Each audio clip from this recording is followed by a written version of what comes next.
Hi friends, எல்லாருக்கும் வணக்கம். இந்த வீடியோ பதிவில் 10 கொஸ்டின் டெஸ்ட்டாக பார்க்க போகிறோம். ஸோ அதனால் எந்த இடத்தையும் தள்ளி பார்க்காம வீடியோ தொடர்ச்சியாக பாருங்கள். ஓகே ஃப்ரெண்ட்ஸ், வாங்க நம்ம வீடியோக்குள்ளே போகலாம். இதற்கு முந்தைய வீடியோவில் இந்த கொஸ்டினுக்கு உங்கள் ஆன்சர் பண்ண சொல்லியிருப்பேன். கொஸ்டினுக்கு சரியான ஆன்சரை பார்த்துடலாம். மக்கள் நலனை மேம்படுத்துவதற்காக ஒரு சமுதாய ஒழுங்கை அரசு பாதுகாக்க வேண்டும் என்று எந்த அரசியலமைப்பு சட்டப்பிரிவு கூறுகிறது? ஆப்ஷன் ஏ சரியான விடை, சட்டப்பிரிவு 38. ஓகே ஃப்ரெண்ட்ஸ், அடுத்ததாக பாடப்பகுதியில் இருக்க கொஸ்டின் அண்ட் ஆன்சர் பார்க்கலாம். கொஸ்டின் 1, வழி கூட்டல் தடம் என்பதை சேர்த்து எழுத கிடைக்கும் சொல்.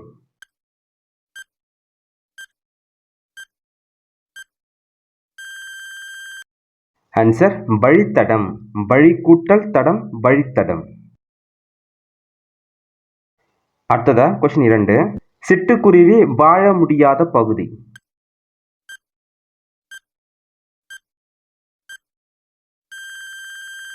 ஆன்சர் துருவ பகுதி.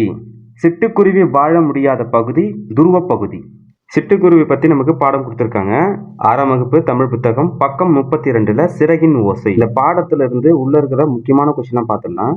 தமிழகத்திற்கு வெளிநாட்டு பறவை வலசை வருவது பற்றி இலக்கியங்களிலும் செய்திகள் உள்ளன. ஏறத்தாழ 1500 ஆண்டுகளுக்கு முன்பு வாழ்ந்த சத்திமுத்த புலவர் நாராய் நாராய் செங்கால் நாராய் என்னும் பாடலை எழுதியுள்ளார். இந்த பாடலை பாத்தீங்க அப்படின்னா, தென் திசை குமரி அடி வட திசைக்கு ஏகுவீர் ஆயுன் எனும் அடிகள் பறவைகள் வலசை வந்த செய்திகளை குறிப்பிடுகின்றன. பறவை இனங்கள்ல வெகுவா அழிந்து வர இனங்கள் சிட்டுக்குருவி இனம். இந்த சிட்டுக்குருவிகள் துருவ பகுதியில மட்டும் வாழாது. அந்த ஃபர்ஸ்ட் லைன் மட்டும் பாத்துங்க. ரோஸ் கலர்ல இருக்கு இல்லையா, அதை பாத்துங்க. சிட்டுக்குருவியின் வாழ்நாள் 10 முதல் 13 ஆண்டுகள். காக்கை குருவி எங்கள் ஜாதி என்று பாடியவர் யார் அப்படின்னு கொஸ்டின் வரலாம்.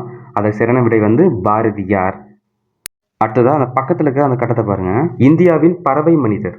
இன்றைய பறவையியல் ஆய்வாளர்களுக்கு முன்னோடி டாக்டர் சலீம் அலி தம் வாழ்நாள் முழுவதும் பறவைகளை பற்றி ஆராய்ச்சி செய்வதிலும் அவற்றை படம் பிடிப்பதிலும் ஈடுபட்டார். அதனால் டாக்டர் சலீம் அலி இந்தியாவின் பறவை மனிதர் என அழைக்கப்பட்டார். பறவைகள் குறித்து பல நூல்களை எழுதியுள்ளார். தம் வாழ்க்கை வரலாற்று நூலுக்கு சிட்டுக்குருவியின் வீழ்ச்சி என்று பெயரிட்டுள்ளார். அடுத்ததா இந்த கட்டத்தில் இருக்குது பாருங்க. கப்பல் பறவை. சிறகை அடிக்காமல் கடலையும் தாண்டி பறக்கும் பறவை. இந்த கப்பல் பறவை தரை இறங்காமல் 400 மீட்டர் வரை பறக்கும் பறவை. இந்த பறவைக்கு வேறு பெயர் கூட இருக்கு. கப்பல் கூழைக்கடா, கடற்கொள்ளை பறவை எனும் வேறு பெயரும் உண்டு. அடுத்ததான் சின்ன கடத்துல இது பாருங்க. ஆர்டிக் ஆலா அந்த பறவை உலகிலேயே நெடுந்தொலைவு, அதாவது 22,000 கிலோமீட்டர் பயணம் செய்யும் பறவை. கப்பல் பறவை சிறகை அசைக்காமல் பறக்கும். ஆர்டிக் ஆலா நெடுந்தொலைவு பறக்கும். சின்ன ஒரு கீழே ஒரு கட்டம் கொடுத்துருக்காங்க பாருங்க. பறவை பற்றிய படிப்பு, ஆர்னித்தாலஜி. உலக சிட்டுக்குருவிகள் நாள் மார்ச் 20. உலக சிட்டுக்குருவிகள் நாள் மார்ச் 20. சில கொஸ்டின் புக் உள்ள கேட்கறாங்க அப்படின்னா கண்டிப்பா இதெல்லாம் கேட்கறதுக்கு அதிக வாய்ப்பு இருக்கு.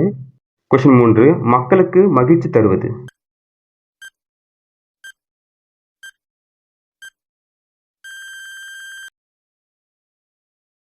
ஆன்சர் அறிவுடைய மக்கள். மக்களுக்கு மகிழ்ச்சி தருவது அறிவுடைய மக்கள். கொஸ்டின் 4, ஒருவருக்கு சிறந்த அணி.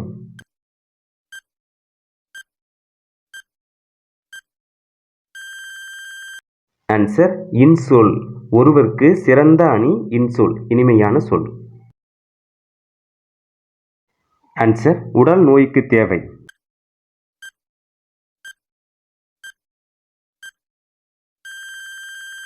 ஆன்சர் ஔடதம். உடல் நோய்க்கு தேவை ஔடதம். கொஸ்டின் 6, நண்பர்களுடன் டேஸ் விளையாடு.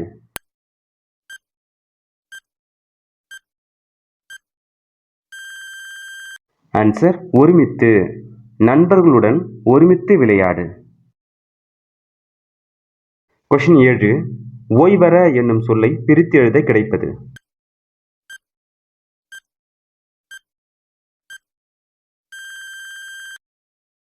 ஆன்சர் ஓய்வு கூட்டல் அற. ஓய்வற என்னும் சொல்லை பிரித்து எழுத கிடைப்பது ஓய்வு கூட்டல் அற. கொஸ்டின் 8, ஏன் கூட்டல் என்று என்பதனை சேர்த்து எழுத கிடைக்கும் சொல்.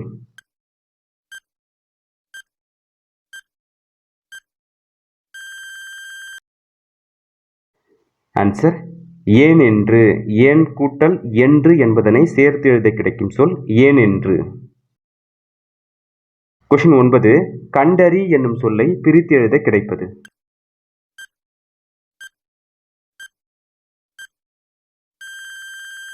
ஆன்சர் கண்டு கூட்டல் அறி. கண்டறி என்னும் சொல்லை பிரித்து எழுத கிடைப்பது கண்டு கூட்டல் அறி. கொஷின் 10. ஔடதம் கூட்டல் ஆம் என்பதனை சேர்த்து எழுத கிடைக்கும் சொல்.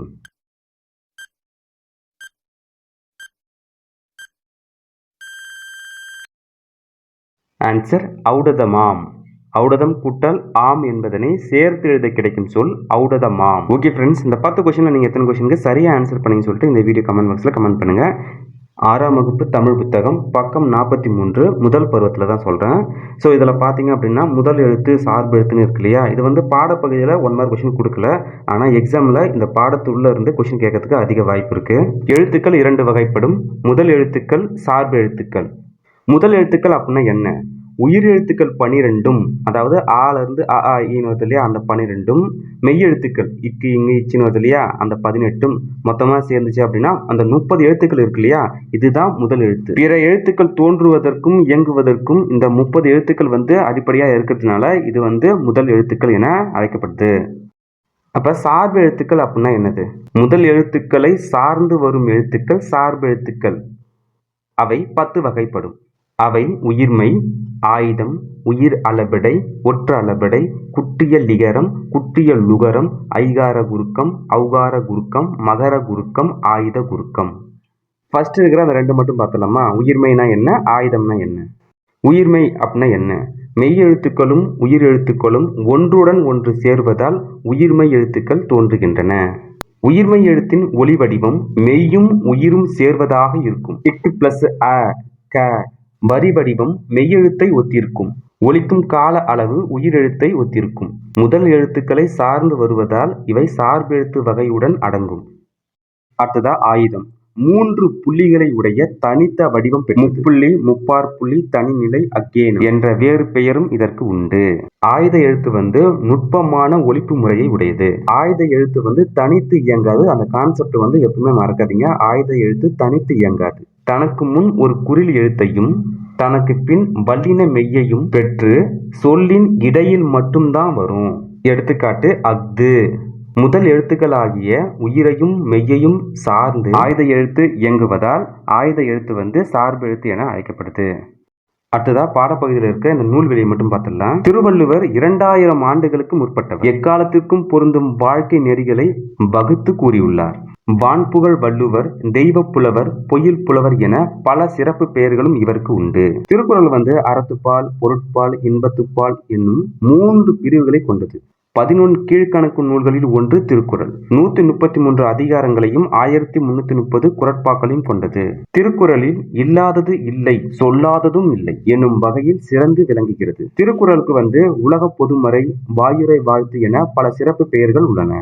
திருக்குறள் வந்து 100க்கும் மேற்பட்ட மொழிகளில் மொழிபெயர்க்கப்பட்டுள்ளது. இந்த வீடியோ பதிவு கண்டிப்பாக உங்களுக்கு பயனுள்ளதாக இருக்கும்னு நினைக்கிறேன். அடுத்த வீடியோ பதிவில் சந்திப்போம். நன்றி, வணக்கம்.